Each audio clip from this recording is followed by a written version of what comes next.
Hello, and welcome back to our third season of our podcast, Invisible Wound. This limited 5-episode podcast series is part of our larger project called Hakara, Facing Transgenerational Trauma. This project was initiated by Amcha Germany and funded by the German Foreign Office. Amcha Germany supports the Israeli NGO Amcha that was established in 1987 by a group of Holocaust survivors and devoted mental health professionals. Amcha Israel offers psychosocial support for Holocaust survivors and their families in 15 centers across the country. My name is Sharon Reiber-Kahn. I'm a Berlin-based filmmaker and third generation of survivors of the Shoah. This is the perspective I'll be speaking from. For this season, we took a new approach by talking with experts and activists and taking the body as the starting point of our exploration. We asked what trauma does to our bodies and how does it manifest itself over generations. Dear listeners, this podcast contains stories of experiences that may disturb you. It deals with topics such as war, sexual violence, and torture. Please take care of yourself and do not listen to this episode if you do not feel in the condition to listen to those stories. Hi, Chelsea. Hey, Sharon. Welcome to our podcast, Invisible Wound. So would you please introduce yourself and tell us what you do? I'm Chelsea Herbert, and I'm a musician and a somatic psychotherapist and a voice coach and facilitator. Yeah, so bridging the worlds of healing and therapy and creativity. If I say to you, this episode is about how trauma manifests in the body, how are you personally concerned by that? In all the ways that I am able to show up in everyday life for myself. I guess from my understanding and my personal experience going through also a major spinal accident, there's been this very strong bridge between trauma that manifests in the mind and in the body and the way that those are connected. For me, I work on a body level, so a bottom-up approach to really work with healing the nervous system and bringing the body back to a state where it's safe to just rest and be in connection with the self. So for me to live in a way where I can actually create, which is actually my measure of health and vitality. It's how creative I am. So there's a lot of somatic practices and tending that I need to do to create that clarity and vitality in my system. Maybe a step back, how are you impacted in terms of collective transgenerational trauma? It's a big question. I guess the notion of seeing the patterns through my lineage and the way that they land in me, my body, and within the context of which I live. I'd say for me it's been a process of really stepping into this idea of how sovereign can I be in my life. And there's a lot of survival. There's a lot of my being stuck in survival that has been the process of working through that intergenerational trauma of so many of my ancestors having in real time been in real survival situations that I can feel, even though it's not necessarily my context that I'm in, I can still feel the places that it's holding in my body. Can you maybe tell me a little bit more concrete details, as the listeners don't know, what is your lineage? What are the concrete details? So my dad is Irish, but he's also Jewish. So he grew up as a really tiny minority in Ireland where there were maybe 200 to 400 Jews in a very Catholic Protestant place. And he received a lot of, really challenging, abusive situations growing up as a child. With quite intense things happening pretty much daily to him, including rocks thrown and bombs planted. And he was shot in the belly through the glass. So he was okay, but I think the way that has landed in his being and then the way that was passed to me, it's a lot of fear, there's a lot of fear and his granddad was 14 when he escaped from the Holocaust and lost all of his family, and he came on a train from Poland to Ireland totally alone at 14 and had to figure it out for himself. And although I haven't met my grandfather on that side, I've heard a lot of stories, and I have gone on a lot of trips to visit my grandmother and hear the stories and understand the context of what that was like starting again. Stories that help me understand who I am based on who my father is, and based on how he was a father. So I guess that's the main line that does affect me in that way that I'm aware of, in a explicit way of that imprint from the Holocaust. Where are you currently based? So I'm living in Victoria in Melbourne at the moment, just north of the city. And I've stepped into work as a somatic psychotherapist, even though my training is in psychology and holistic psychotherapy and counselling. And then my focus after that was all somatic-based training. And it's been 10 years in the making of study and research and practice and devotion to personal exploration. So for me, being a somatic psychotherapist essentially means that I'm working in the therapeutic space, but really bringing the body in to the room and into the relationship with the mind, and really gently supporting somebody to have a curious approach to all of the things that are manifesting from the body, from the trauma that's stored in the cells and in the nervous system. So to be a somatic psychotherapist is dialoguing with these parts and bringing the person into the felt sense of what's happening in real time. So often in therapy, when there's a lot of stories, we can kind of actually go to the past, go to the future, go to all of these spaces outside of the moment that we're in. And it's not to say that that isn't valuable. I guess I just feel really resonant with having the process be through the felt sense of the body. So everything that is happening as well in the mind is connected to and it's integrating through the body in that moment. So it's working with both, gaining more self-awareness and also allowing the body to start to integrate and mobilize areas of stagnation and freeze by slowly sending the awareness there whilst being really connected to safety in the body. I imagine that it's not always so obvious to figure out whether something is somatic, thus impacted by your mental health, or whether something is, say, a stomach ache caused by rotten food one ate. If you could say something to that. Yeah, I guess to bring that to a personal level, for me, my understanding of those distinguishing the difference of that is, to bring it to my personal experience of fracturing my spine. Along the point of my recovery, I went through a point of, okay, the spine's actually broken. And so the pain that I'm experiencing is because the spine is broken. And there's all of this work to heal it. and then I got to a point where my spine was healed. You know, the cartilage and the bones were reformed and back together.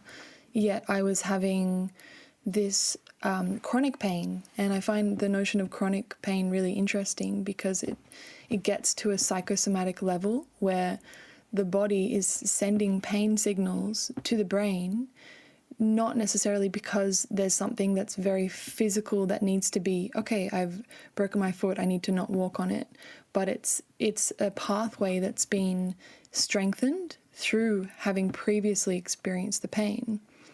And so then for me, working with this notion of chronic pain, it was actually working to bring safety back in and starting to find the edge that I could be.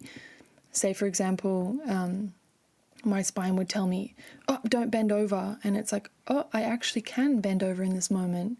But there's this pathway of fear that's stopping me. So to bring that kind of personal example to the other level, it takes guidance and it takes the support of somebody who is potentially, trained in that area to distinguish when that pain is acute and from something that is acute, or whether it's manifesting from a different level, whether it's manifesting from something energetic or from trauma or from something emotional or from something mental, which a lot of the time it is. And there's a large connection between what manifests in the body and all of those other layers and levels of being. Pragmatically speaking, what are the cases you've been confronted with? And where and how does collective transgenerational trauma manifest in the body? And are there like typical symptoms? Could it be anything? I think it can really be anything. From my experience with clients and from case studies and from supervision and talking to other practitioners, and just in connection with friends and family, there can be really interesting patterns that come down intergenerationally, where you might see the same disease manifesting, and it's so interesting the way we kind of write off, we go, oh, it's hereditary, oh yeah, that's hereditary. But we know now the idea of epigenetics, which is certain DNA activations turning on and off. So we know it's not as simple as, oh, that's hereditary, yeah, that's just passed down. It's like, what in the person's life, what behaviors, decisions, thoughts, emotions have been passed down to then turn on that potential for that type of cancer or for that type of bowel disease or that type of, reproductive organ challenge. I find there's a lot of dismissal of not actually looking at the root cause of why these diseases might be manifesting. And it makes a lot of sense to me in working with clients and seeing the threads and tracking also all the layers. How do you talk to yourself? How do you relate to your needs? How do you communicate your needs? What is suppressed based on how your parents modeled for you to be by their relationship with the self? So there's all of these patterns, and on a science level, it's easy to go, oh yeah, we can measure disease, so we're going to track the patterns there. But for me, the patterns that come intergenerationally, that one is really throwing me off, is all of those levels, mind, being, emotions, body, health, they're all so interconnected. And so yes, we see the manifestation of disease, but it's actually because of all the different layers of relationship. That is very, very interesting. I was really interested in doing this podcast season because I think that this is what's actually deeply missing. And when you speak to people who are deeply traumatized, you always hear about manifestations in the body. Yeah. And then you think, but what is it? Are they really sick? Or is it the mind impacting the body? Which one of the two is it? And that is actually even scarier and can create more trauma. What I've noticed is that it's a lot easier to have a physical diagnosis that is told from experts that it's purely physical. There's a big fear in the edge of going, if this thing, chronic headaches, chronic fibromyalgia, chronic gut issues, if those things are connected to something deeper, it can be terrifying to think about the notion of what kind of places am I going to need to go to resolve this from the core, and changing the understanding of pain in the body from, okay, maybe this is simply a physical thing that someone's told me I can take this certain medicine or drug or painkiller and that's going to fix it, and the transition to understanding maybe there's a deeper root cause of this. So there can be a lot of fear in the unknown of what that might look like to tend to that deeper layer of the core of where the trauma has emerged from. Yet often I find that fear is bigger than the actual fear that might be present in the process when it's held and guided and supported with a therapist who is totally there, present, tracking the state of their nervous system, tracking them being anchored to a resource and safety in their body, knowing that they're not going to be allowed to be in a completely dysregulated state. So they're safe, they're held, and they're guided for these traumas to emerge and release through the body. Often it's just completely liberating and expansive and a relief. And the fear is the unknown around what those kind of processes are, because we might not understand what they are or where we might have to go. Yet when we don't actually necessarily have to go into the story of the trauma, which can really re-traumatize often, yet you're just tending and releasing through the body, it's not as terrifying. Are you saying that you're not necessarily speaking to the trauma itself in a session? Instead, you simply address how it manifests in the body? It really depends person to person. So there's all these different channels and they come together. So I find that in guiding someone to stay in real time, often there will be a lot of dialoguing.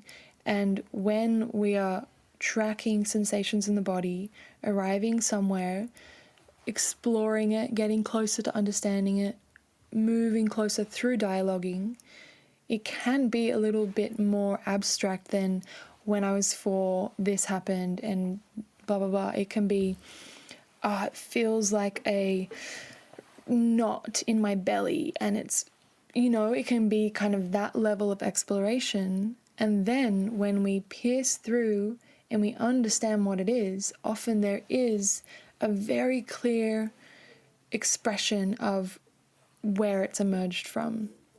And I have experienced this a lot in receiving somatic psychotherapy every week, where I will find myself speaking to exactly what it is. And the clarity is coming, but it's not coming from, I think it's this. It's just a knowing at that point. It's so experiential that it's hard to describe. So let me know if that makes sense to you. Let me ask you this. You were talking about another thing that I found very interesting. You were saying it is about sort of finding the safety in your body, creating a safe space in your body. I can understand that once you feel safe, you release. That I do understand. That makes sense to me. But what is that feeling of safety that we're talking about? So it can be so many different things for people. And it is, when I talk about the idea of a resource, that resource is the word that I use for that feeling of safety and the way to get there. So for some people, their resource might be in the moment, the simplicity of when they're tuning in, they can feel that their legs just feel grounded and heavy. And it's almost like the sense of safety can be tied to a sense of goodness, so there's no fear around those feelings. It's just either a neutrality or there's actually a draw towards the sensation because it's good, and it doesn't have to be pleasurable on that end of the spectrum. It often can be, but it can just simply be, I feel good. And the different ways that people can resource is really interesting, because sometimes it is within the body. There might be my belly feels warm and full, or my heart feels, something like this within the body. But often when there is a lot of trauma in the body, there might not be anywhere within the body that does feel safe. Maybe you can actually explore the feeling of the toes, for example, but that might not be enough to anchor safety within the being to do this kind of exploration. So this is when we go to different channels. So we might go to the relationship channel. You might guide somebody to imagine somebody that they deeply love, that deeply loves them. The tool of the imagination is really profound, and I think we don't have a full understanding culturally of, in this modern culture, of what imagination actually is, because it does manifest in the body. The effect is very tangible.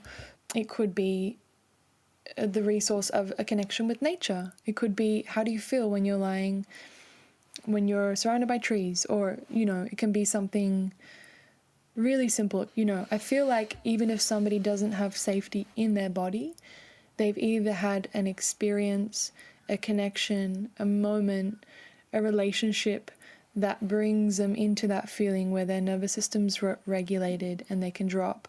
So we hone in and we amplify through the guidance these moments where the brain, the mind knows that safety, and we bring it in and we build it and grow it. And therefore, by expanding the safety, we heal. By expanding the safety, we create the possibility for us to go to those more uncomfortable places. So I would say, though, even without going to those uncomfortable places, or those new places, or those suppressed, edgy places that are lesser familiar to the person, building the resources is a really strong way to heal. So if you aren't actually going to any suppressed material and you're literally working, which is often what happens with people, we might spend the first 5 sessions anchoring in resources, and it's rewiring their body to feel what it is to feel safe. So and it leads to more possibility, but yes, essentially I would say so. Is there a way for you to differentiate transgenerational trauma? Concretely means it does not just belong to you, it was passed on. And what I'm going to say, a really horrible heartbreak or something else that is happening in your present life, difficult, stressful situation of any sorts, really. Is there a difference for you in the body? Can you feel that? Can you, as a practitioner, do you have access to that? And also, do you see that difference between somebody who's traumatized through generations, right? And someone who isn't, which could happen? Yeah, what I will say to that is, what I find interesting is when there is intergenerational trauma, it will rear its head up when we have a very personal life event. So, for example, heartbreak might happen, and you might be working with somebody with this intense, overwhelming grief and fear and abandonment notions that come up through heartbreak. And what I often see is that there's like a doorway that opens, and suddenly, from operating in our normal day-to-day life, there's a crack, and there's a flooding up of intense emotions and maybe dysregulation, or maybe, all these sorts of things that can come with acute, challenging crises or experiences. And what I notice is that when there is intergenerational trauma present, which, depending on how explicit you want to measure on the realm of extreme intergenerational trauma or subtle, there often people are existing on the spectrum in some way, and some people are much further up the extreme end and some aren't. But when these events happen, there can be this flooding up of a deeper wellspring of trauma that is bigger than them, and it doesn't just belong to them, and it doesn't just belong to their parents.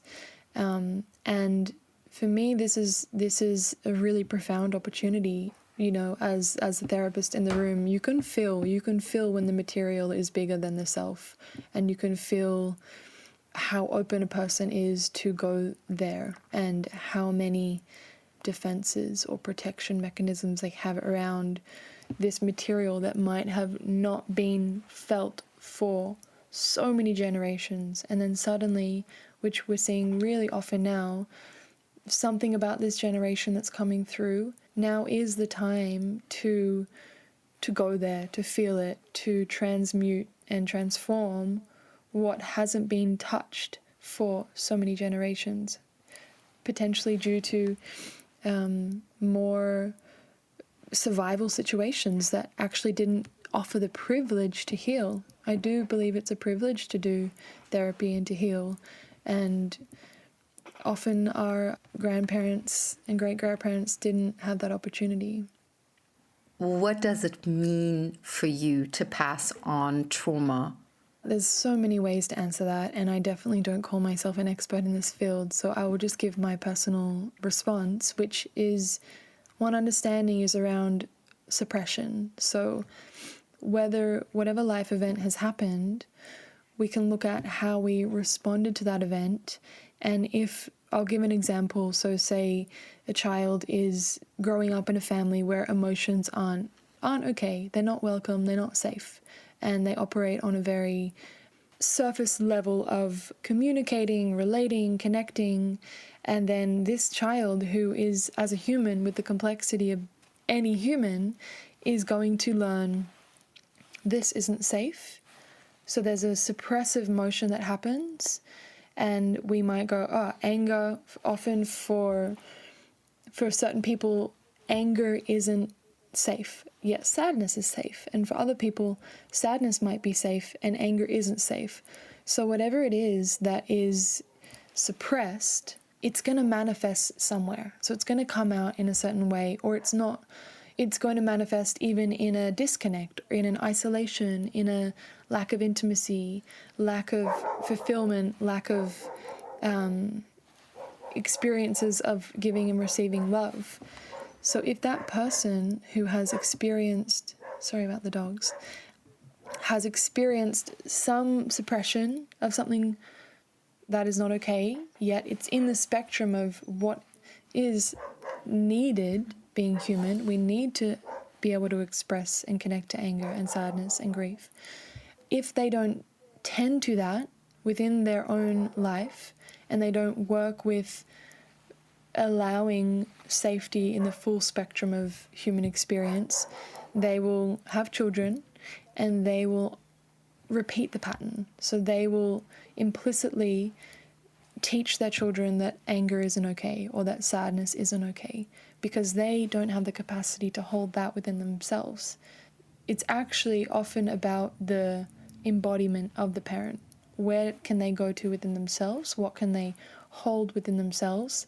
Therefore, that's what they can hold for their child. So that is one, I wanted to give a more specific example of one way intergenerational trauma is passed down, which is often that suppression. So that's, one avenue, and we could explore other ones, but I'll, stop there. So I would like to go back into sort of a more, concrete sphere of coping mechanisms of what you think happens when trauma is sort of undealt with. Definitely. It's such a big one, and it's just prolific, and I feel like we all have our coping mechanisms, me included. So my understanding of coping mechanisms and the way that I've experienced it in myself, as I'm working through my own trauma and intergenerational trauma, is noticing when the system is in either a state of hyperarousal or hypoarousal, and essentially there's almost like this peripheral or internal sense of something wanting to rise up. If we are carrying this kinds of trauma, we're given opportunities every day to either tend to it, to move it and release it, or with certain habits to suppress it and control it and keep it where we think it needs to be. But essentially there is a feeling of unease, not feeling safe, a feeling of discomfort that's very subtle, and it almost manifests in our nervous system before it manifests in our mind. So before it gets to this conscious awareness of like, oh, there's something that maybe wants me to feel it. Oh, okay, I don't want to do that. I'm going to go and eat some cookies instead. It doesn't actually make it up to that cognitive process, and it becomes this very physical, primal, instinctive survival, safety, protection mechanism to suppress. And whether it's technology, entertainment, food, alcohol, drugs, there's this notion of like, that's not safe, I can't go there. And it's very intelligent. It's very intelligent. This thing is giving us something that we're desiring. So we're desiring, when we're eating that chocolate, maybe we're desiring a moment of relief, of pleasure, of sensuality. There can be all these things that is giving us. And I find that there's a lot of intelligence in learning about what our coping mechanism is and what the body and the system and the self is actually seeking and why. So starting to go there is this opportunity to, going back to resources, creating enough safety on a certain level to inquire into these mechanisms and to see what happens when we don't reach for that. And a lot of what I do is really wanting to give tools and resources for people to actually make this a daily practice and daily inquiry. And it's amazing how fast things can shift with enough safety and resourcing to start to actually do that inquiry at home by yourself. Do you want to maybe talk about a few, if you feel comfortable, of course, a few personal examples of how you have sort of, experienced it with yourself and how these tools that you sort of apply also in your work as a somatic therapist, you have applied to yourself? Can you sort of speak to that a little bit? So actually how I came into all of this work was first through the voice and through music. And I had a very profound experience as I was using my voice in this way to connect and to heal. So I almost accidentally discovered it when I was 18, 19, as somebody playing music in their room, just very much for myself. I wasn't thinking I would ever be a performer. So there was this exploration I would do with my voice. And it's actually the foundation of a lot of what the resources I share are, because I find that, the number one incredible, really fast acting tool is our voice, because it works on a very physical vibration level, yet it's also subtle enough.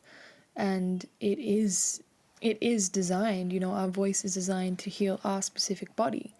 And so for one example might be, just thinking of myself, and even this morning, just thinking about if I might track that there's an agitation, there's a restlessness, and there's a discomfort, I might go, okay, I might just sit down. There's a pathway there that it's like, when I sit here, this is my place to feel what I need to feel. It's almost like that familiarity and habit has like created this ability to, I guess, the courage to turn in. I find there's a moment, there's a decision. So first it's the awareness, oh, I'm avoiding something's there.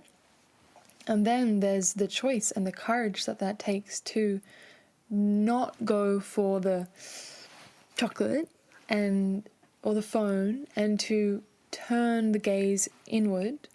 So I might start with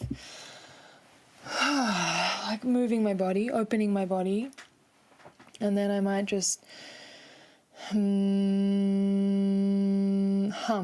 So simple, just hum. And already I can feel, just doing that, I feel a lot less in my head. I feel a lot more relaxed. I feel a lot more calm, like in a second of humming with that intention to just be with what's there.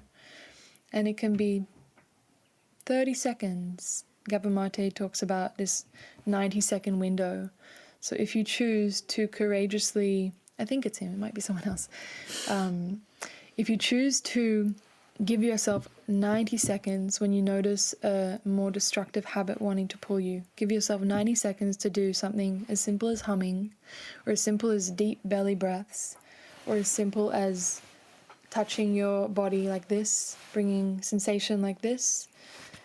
Within 90 seconds, it's really common. You might feel a full shift in the state of your being, and suddenly you can make a very different decision. You mentioned Gabor Mate. Now is a good time to speak about the people who, or the books, or, what has inspired you, or who has inspired you in your journey. So many people. I have been blessed with so many mentors and teachers and people that I deeply look up to. I've recently been doing Gabor Mate's Compassionate Inquiry, which he's just I find a lot of relief in listening to him and feeling the way that he can bridge a lot of this knowing of the body and this really, in a way, like, it's not simple, but I feel like it's so, in the sphere that I am surrounded in, it's just common knowledge now. And I'm realizing that, okay, hearing him speak, and he's speaking to different demographics, and he has a real way of expressing what is this innate wisdom of the body, and the wisdom of our need for connection, and what happens when we feel isolated and how it manifests as addictions. I've learnt a lot from listening to him, but also I just feel really happy that he's doing that work and bridging that information and kind of sending it out further. And I would say my main teacher is Purdy Wood, and she has a modality called internal tracking. Yeah, she's my teacher for the past few years, and she has bridged, in a way, it's bridging voice dialogue, somatic experiencing, earth-based psychology, a lot of different fields. If I name them all, we'd be here a long time because it's very extensive. But yeah, she's created a really incredible system and foundation that I've been working with. And I find that always having language, developing language around something that initially for me just felt innate, and now she's given me a framework to go deeper in my understanding. She's been incredible. And yeah, in studying with a lot of cultures around the world, so spending time with people that have had more of a connection to an earth-based culture in Peru, in Ecuador, in Colombia, in Central Australia, there is an innate understanding that I have touched upon that pre-industrialization and, technological time, there was ritual, there was singing, there was dancing. This is like a common understanding of the ways that those things support us, and that really deeply informs my work and my own life, which creating music, dancing, being outside, just pillars. Without these really innate ways of expressing, I don't know how people do it. I don't know. Everyone finds their way, and there's many more ways besides that, but I find those to be very primal human ways to learn what it is to just be regulated, to be connected, to be creative, to be vital. So those are definitely those experiences and those elders and teachers have taught me a lot. And also Gina, she's now this incredible figure, having just won this TV show alone, who I'm just so happy that she is spreading her wisdom. She's been a mentor and a friend of mine for the past 9 years, and I've done a lot of work at bush camps and survival camps and vision quests with her. And I think her life journey and her capacity to be with very, very intense grief of losing a child and alchemizing this within her body to become somebody who is just the most loving, present, incredible woman. I think her embodiment of who she is and being close to her and witnessing her over the years it's taught me a lot, and it's given me, it's demonstrated what's possible when we transform through traumatic experiences rather than let those determine our life in a way that can just take us deeper into the pain. She's gone to the depth of the pain and come through, and so there's many people like different mentors in my life, but I can leave it at that.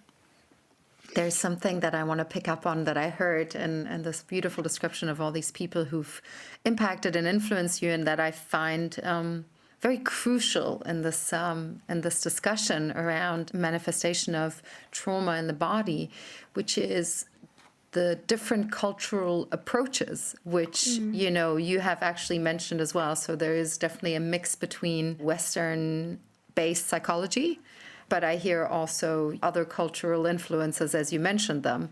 So First Nations cultures.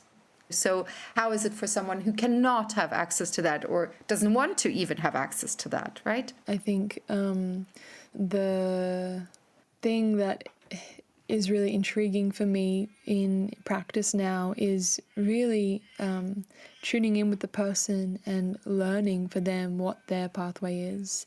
And there might be a moment where I am inspired from some particular reason to share different nature practices, simple ones, going in the forest with a question, walking, letting go, holding that question. You know, there's so many different really simple practices that I could share as potential resources if somebody feels drawn to then go and start to experience this. But it has to come from, me either perceiving this openness and curiosity and resonance for them to explore in that way, and we find a way that is something that they're drawn to. So just to flag that there's so many different ways to reconnect. So I think and obviously as somebody who have had many generations of my culture has been disconnected from being in that kind of relationship with the earth, so I don't feel like I am the person to speak about it. You know, there's people I just feel like we have so much to learn from the First Nations that we're not necessarily entitled to learn, but there is so much to be learned. Acknowledging that, and then acknowledging for me, the very personal, instinctive pull that I feel in my time with nature, in my time with hiking and doing these sorts of things that just clear everything out and bring me back to point zero, you know, bring me back to a sense of self that just feels really good. I will definitely encourage where I can, but I never want to impose my values on the other. But I do find that, sometimes people need a little bit of support because we don't have those, it's not normalized to just find those sorts of ways, and it's maybe not even the thing that's safe for everybody. For somebody going out there, if they have a lot of trauma, it might be too much to be alone in the bush or with a friend in the bush. It might, those spaces are very powerful because they're very reflective, and so there's always an opportunity to be with deeper layers of the self, because it's not about the noise, it's kind of this beautiful reflection back of our own psyche and our own self. So it's person to person. I would like to go into something which, I don't know. It's a tricky one. I'm venturing into a complicated territory, so bear with me. I would like to talk about gender differences in trauma. So about women red bodies and male red bodies and trauma, because it is my sense that there are differences in manifestation and that there are they may need different kinds of approaches. I don't know. So can we talk a little bit about that? Yeah, I'm happy to talk about that. It is an edgy topic today, but I don't think that means we should shy away from talking about it. So from my experience, particularly in voice work, so I've done a lot of private sessions with people of all genders over the past 8 years, and there's been very clear patterns that I have seen. And my understanding of it is the way that as a culture we are gendering little girls and gendering little boys in the way that we culturally, how we expect them to behave has been so strong over the years that it has manifested in patterns that emerge.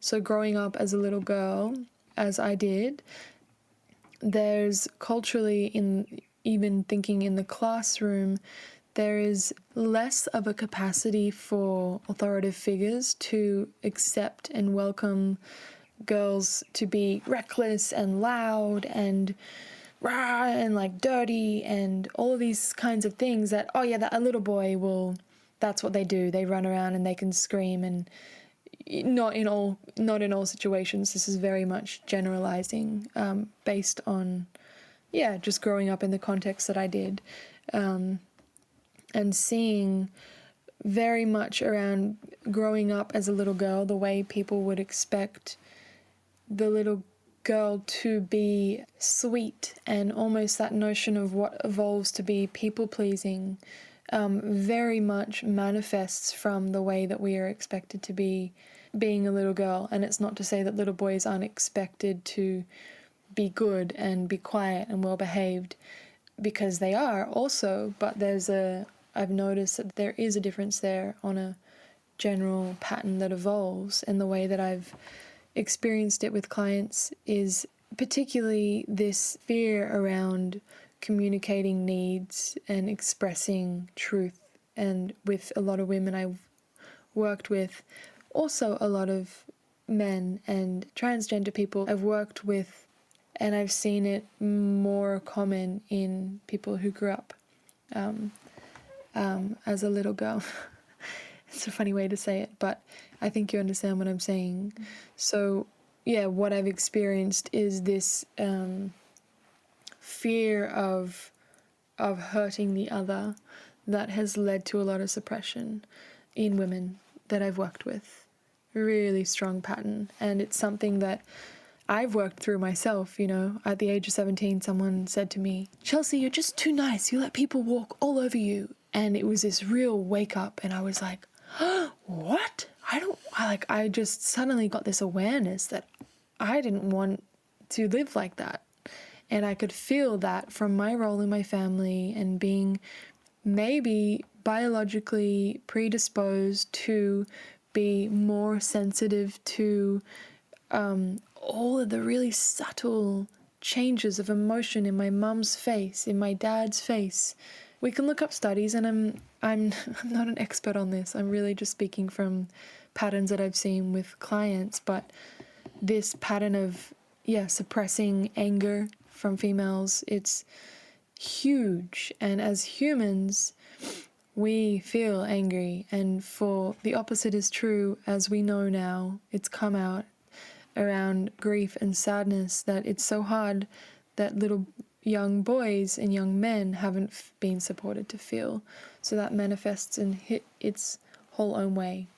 So I'm speaking to the general stereotypes that I've seen and acknowledging that they also cross over and are completely true for all people.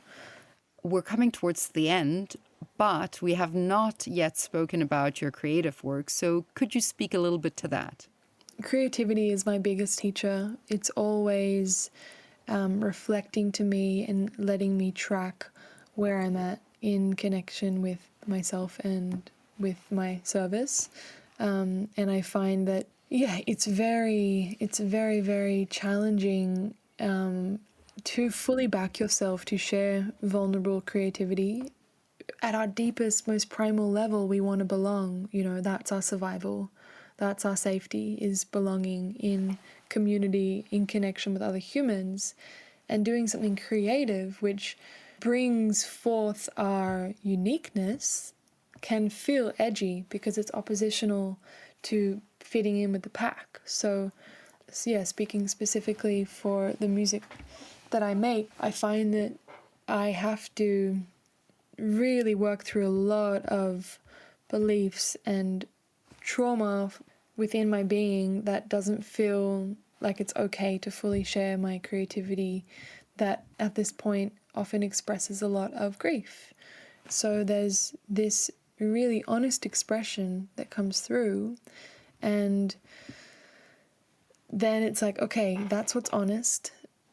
Am I going to allow myself to share that even though there's all of this oppositional force telling me, oh, it's just easier to not. It's easier to be here and hide and play in my room forever.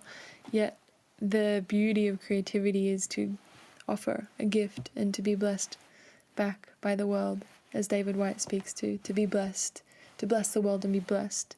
So there's a movement that I've felt, this innate movement that creativity wants to be shared, yet that process is this intelligent process that everything along the way, that is us not feeling fully embodied in this, like, yes, I am here and I am worthy to share my unique voice and creations, and that is the best possible way to step into truly who we are.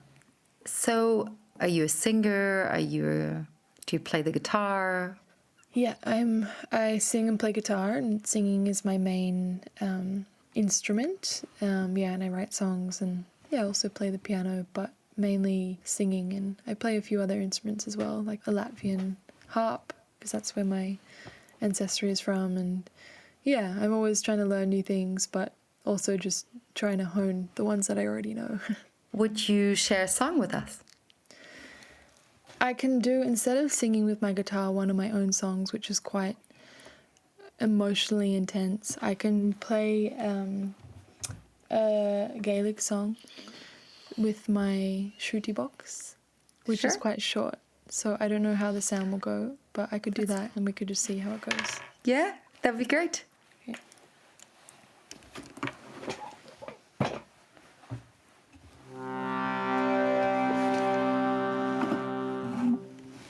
That's better.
A song for you.